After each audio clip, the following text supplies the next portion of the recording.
Kaag sa numero 1 sa mga balita, subong adlaw.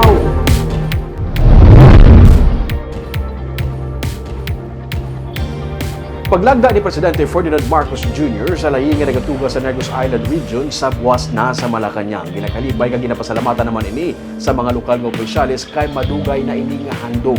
May report si Barbara Mijares. Magatambong was sa ceremonial signing para manginlayi ang Negros Island Region las 2 ang hapon sa Malacañang Palace Sunday Governor Eugenio Jose Lacson, Bacolod Mayor Albi Benitez kag Congressman Greg Gasataya. Suno kay Lacson, ang mga alkalde nga luyag magtambong ang magarehistro lamang sa Malacañang bilang kabahin sang seguridad. Madamo pa sang ulubrahon para sa NIR nga nagaisa sang Negros Occidental, Oriental kag Siquijor suno kay Lacson. Kag kabahin diri ang pagtuga sang Regional Development Council kag ang pagbutang sa mga talatapan sa idalom sang bag-o nga rehiyon. Ang mga masunod nga tikang buwas mahibaluan suno kay Lacson. There's so much work to be done, no? Especially the setting up of the offices and also the setting up of the Regional Development Council. I think that's very important. Amo lang next nga pala abuton ko. Yes, but we will get more information tomorrow, no?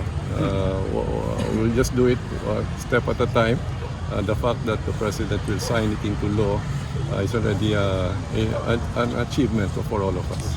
Ginsiling ni Mayor Benitez nga amo karon ang Regional Development Chair sang Western Visayas nga magasapol ang Regional Director sang National Agencies para sa collaboration kag natalana nga transition. Sunod naman kay 3rd District Congressman Francisco Benitez, iya ginapaabot ang DILG nga maga-convene gilayon sang Technical Working Group nga amo ang magaplastar sang institutional arrangement sa transition. Well, nag-initial na kita to, no? Ginpatawag na ang mga regional directors ng Region 6. Ang next naman, patawag na naman ang mga regional directors ng Region 7 so that we can come up with a collaborative plan on how to execute the newly created region.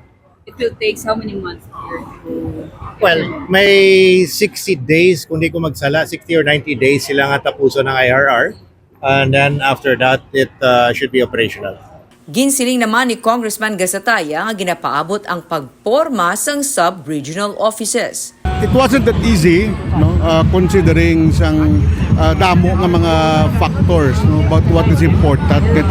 It hurdled or it will hurdle by tomorrow sang tatanan ng mga ginatubang ni Abe, no, bangod nga we do understand nga ang intention sang layi is for the promotion of the economy of the entire Negros Island region, entire Negros Island, including secure. Labing ginakalipay sa mga lokal ng opisyales ang katumanan sang handom para mag-isa ang Negros Occidental, Oriental kag Siquijor sa pagpati nga ang NIR mas magapalapit pagid sa serbisyo sa mga pumuluyo sang tatlo ka probinsya lakip na ang sustainable development. Santion ni Anay Presidente Benigno Aquino III, una nga natuga ang Negros Island Region nga gintapuan sang Negros Occidental kag Oriental.